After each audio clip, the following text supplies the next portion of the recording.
Meanwhile, chances are high that Israel will reoccupy the Gaza Strip as it has no plan to stop military operations. Israeli Intelligence Minister Yovel Stanetz announced the news after the Israeli Diplomatic Security Cabinet unanimously approved an expansion of the ground invasion in the Gaza Strip.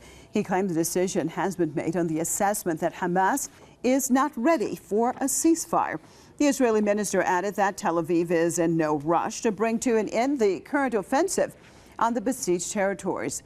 Earlier, Israeli Defense Minister Moshe Ya'alon had said that Tel Aviv will press ahead with Operation Protective Edge and retaliate Hamas operations as harshly as possible. Well, turning to Beirut, joined by a member of Lebanese International University, Mr. Jamal Wakim. Mr. Wakim, thank you for being with us. What do you make of this latest Israeli announcement that perhaps they will be reoccupying Gaza?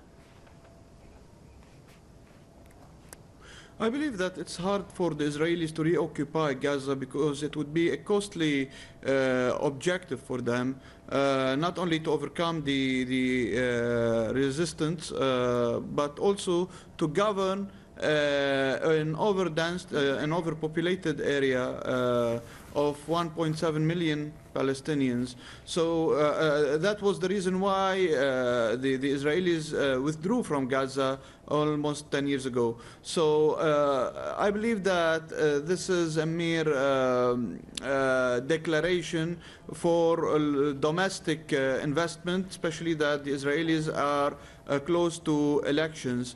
But I believe that it's unlikely that the Israelis would go and venture on this costly business. We still need to wait and see the developments of the battle going on in Gaza.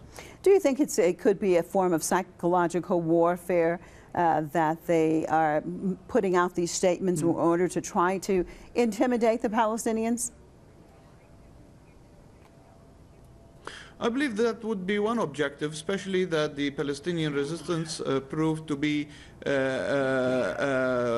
able to stand to the challenge. They were able to inflict heavy losses on the Israeli military, and this explains the massacre that was committed by the Israeli military today in Al-Shaja'iyya neighborhood in Gaza.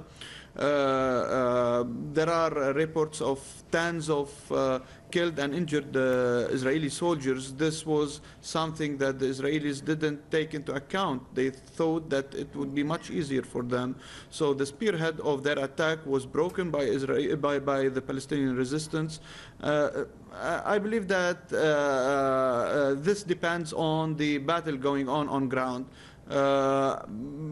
But at the same time, I believe that there are some minor defects in the way the Palestinian resistance is leading its political campaign, and this might affect negatively the outcome of the conflict. And what about the losses that Israel has experienced already, though, in their latest assault on the Gaza Strip, that there are various reports as far as the number of Israeli soldiers who have been killed, but definitely a lot more than I'm sure that they were expecting. How much of an effect do you think that plays on Israel in general? And would they be willing to occupy Gaza, especially which appears to be they would have to also pay a very high cost with their forces too? I believe that the Israelis didn't want to get involved in a ground attack, but the capacity of the resistance, Palestinian resistance, to strike deep inside Israeli territory on one hand, and the unwillingness of the Palestinian resistance to abide by the Israeli dicta, this made Israel refer to some of its allies or some of the Arab powers to pressure the Palestinian resistance to accept the terms of Israel. But this didn't happen. That's why the Israelis had to attack, to go onto a ground attack, and they didn't expect to injure these heavy losses. So that explains their fierce retaliation by committing massacres. But I believe that the Israelis want a political way out for the entanglement. I believe that they are facing a serious situation. This is why they accepted the initiative by the Egyptians on one hand, which was rejected by the Palestinian resistance, and at the same time we see that Abu Mazen, the Palestinian president, heading to the Gulf to meet with Khalid Mash'al, the leader of Hamas, in order to convince him to strike a deal with the Israelis. But we need to wait and see the position of Hamas on one hand and of other Palestinian resistance groups like Jihad al-Islami, like the PFLP, like the General Command, and other Palestinian groups who are also resisting. So we cannot just limit the talk to Hamas.